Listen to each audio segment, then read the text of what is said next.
토요일 아침입니다. 어느덧 4월도 이제 거의 막바지에 달하고 있는데요.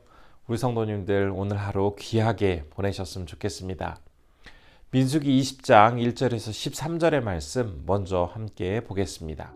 첫째 달에 이스라엘 자손 곧 온 회중이 신 광야에 이르러 백성이 가데스에 머물더니 미리암이 거기서 죽음에 거기에 장사되니라.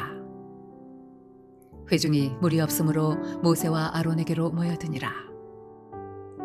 백성이 모세와 다투어 말하여 이르되 우리 형제들이 여호와 앞에서 죽을 때에 우리도 죽었더라면 좋을 뻔하였도다. 너희가 어찌하여 여호와의 회중을 이 광야로 인도하여 우리와 우리 짐승이 다 여기서 죽게 하느냐. 너희가 어찌하여 우리를 애굽에서 나오게 하여 이 나쁜 곳으로 인도하였느냐. 이곳에는 파종할 곳이 없고 무화과도 없고 포도도 없고 석류도 없고 마실 물도 없도다. 모세와 아론이 회중 앞을 떠나 회막문에 이르러 엎드리매 여호와의 영광이 그들에게 나타나며 여호와께서 모세에게 말씀하여 이르시되 지팡이를 가지고 네 형 아론과 함께 회중을 모으고 그들의 목전에서 너희는 반석에게 명령하여 물을 내라 하라. 네가 그 반석이 물을 내게 하여 회중과 그들의 짐승에게 마시게 할지니라.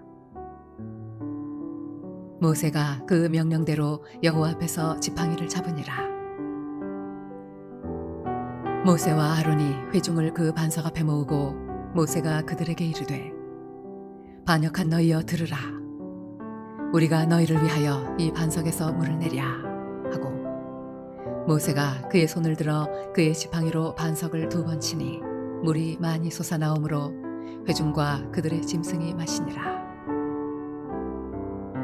여호와께서 모세와 아론에게 이르시되 너희가 나를 믿지 아니하고 이스라엘 자손의 목전에서 내 거룩함을 나타내지 아니한 고로 너희는 이 회중을 내가 그들에게 준 땅으로 인도하여 드리지 못하리라 하시니라.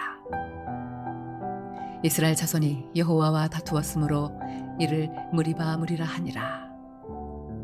여호와께서 그들 중에서 그 거룩함을 나타내셨더라.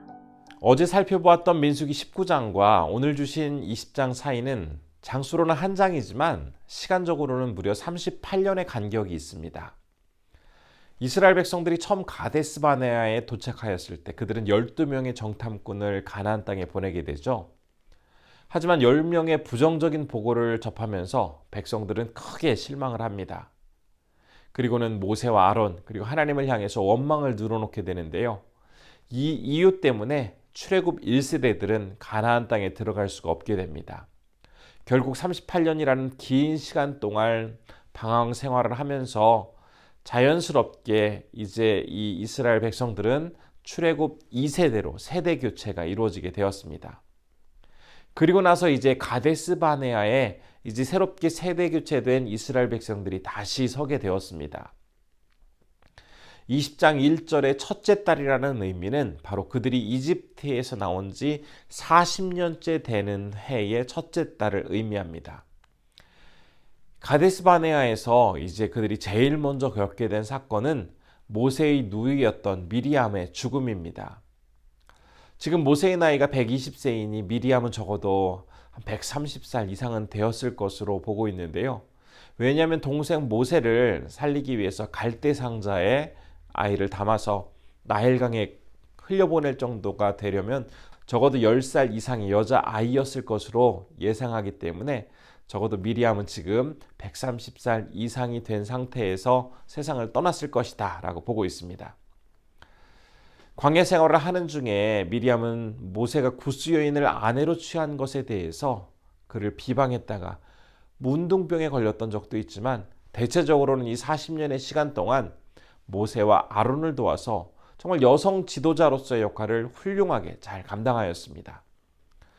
하지만 자신에게 주어진 이 역할을 성실하게 맡은 이후에 이제 출애굽했던 다른 9세대들과 함께 조용히 역사 속으로 퇴장하고 있는 미리암의 모습을 우선 이야기하고 있습니다.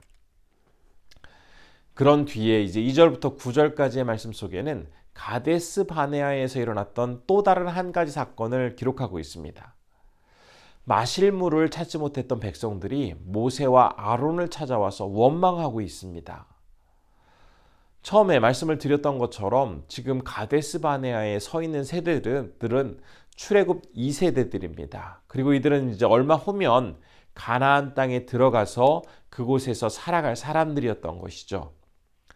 38년의 긴 시간을 보내는 동안 사람들이 세대 교체가 되었지만 이 다음 세대들도 물이 없어서 고통을 느끼자 모세와 아론을 찾아와서 똑같이 그들의 부모 세대와 같이 원망하면서 같은 행동을 보이고 있습니다. 장차 가나안 땅에 들어가서 이스라엘의 미래를 책임져야 할 다음 세대가 뭔가 새롭고 또 도전적인 모습으로 나아가는 것이 아니라 구시대의 그 잘못된 모습, 악습을 그대로 따라하고 있는 그 상황을 보고 있을 때 모세와 아론 얼마나 당황스럽고 안타까웠을까요? 하지만 그들 역시 이 상황을 해결할 답을 갖고 있지 못했습니다. 그렇기 때문에 하나님 앞에 나아가서 문제를 해결해 달라고 간구하였고, 그러자 하나님은 이렇게 답변을 주시는데요. 8절 말씀입니다. 지팡이를 가지고 내 형 아론과 함께 회중을 모으고 그들의 목전에서 너는 반석에게 명령하여 물을 내라 하라. 내가 그 반석이 물을 내게 하여 회중과 그들의 짐승에게 마시게 할지니라. 하나님은 모세 손에 들려있는 지팡이를 주목하라고 하십니다. 이집트의 왕자로 지내다가 이제 살인 사건의 용의자가 되어서 미디안 광야로 도망치게 되었고, 모세는 그곳에서 양을 치면서 양치기로 생활했습니다. 양을 몰기 위해 그 손에 들려졌던 지팡이는 비천하고 보잘것없는 사람의 상징이었죠. 하지만 하나님은 이런 비천하고 보잘것없는 모세를 불러서 그를 이스라엘을 인도해낼 지도자로 세워주셨습니다.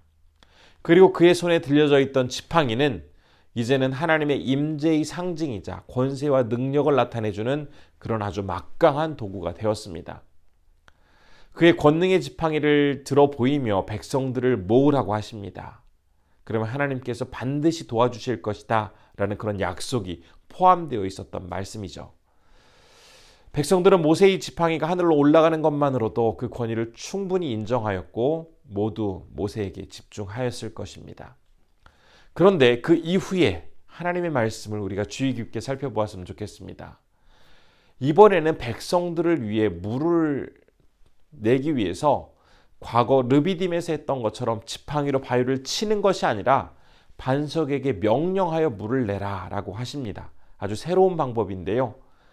아마 평소 같았으면 철저히 하나님의 말씀에 순종했을 모세인데 이번에는 어떤 이유인지 말씀대로 하지 않습니다.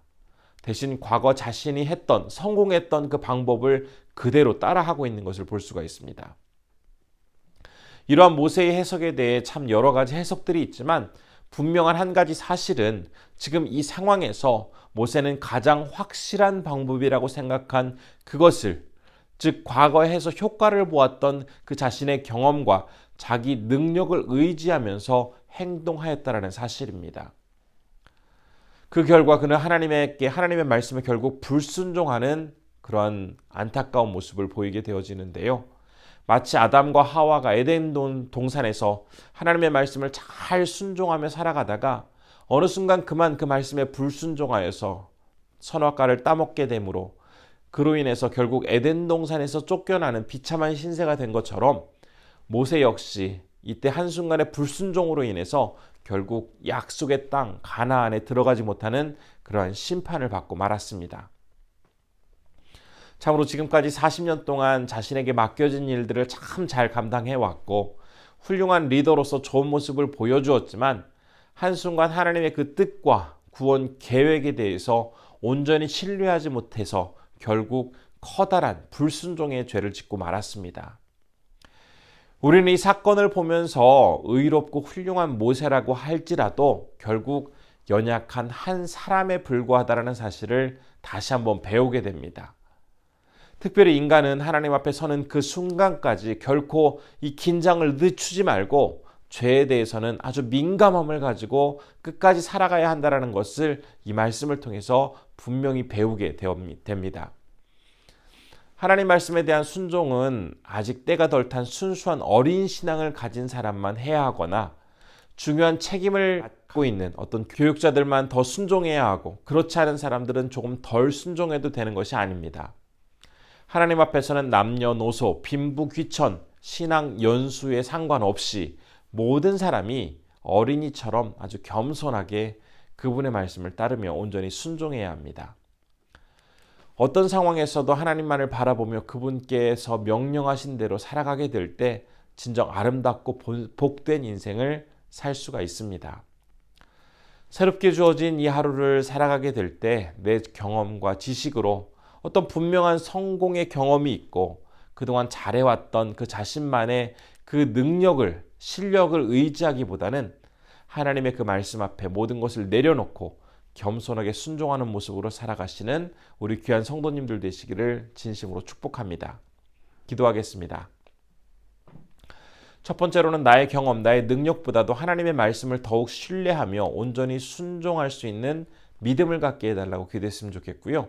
두 번째로는 감비아의 한병희 김현희 선교사님 위해서 기도해 주실 때 사역에 필요한 자원과 물질을 원활히 공급해 주시도록 함께 기도했으면 좋겠습니다. 기도하겠습니다.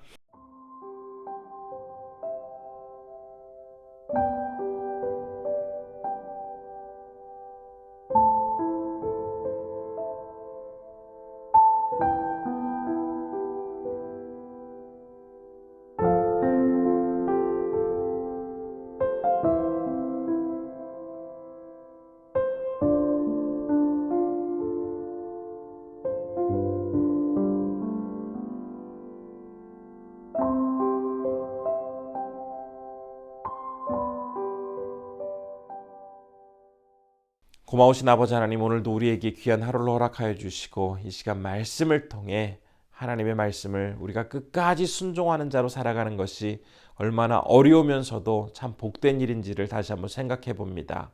주님 앞에 서는 그 순간까지 결코 긴장 늦추지 말고 죄에 대해서는 민감한 모습으로 주님만을 바라보며 우리가 믿음으로 승리할 수 있는 그런 자녀 되게 하여 주옵소서. 오늘은 감비아에서 사역하시는 한병희 김현희 선교사님을 위해서 기도합니다. 사역에 필요한 물질과 여러 가지 자원을 공급해 주심으로써 그 귀한 사역 끝까지 감당하실 수 있도록 하나님 선교사님 붙잡아 주옵소서. 오늘 이제 우리 성도님들 이 하루 지내실 때 건강으로 지켜주시고 아버지 하나님 무슨 일을 하든 하나님과 함께함으로 승리하며 감사로 주님께 영광 돌리는 복된 하루 되게 하여 주옵소서. 모든 것 주님께 의탁드리오며 예수님의 이름으로 기도드립니다. 아멘.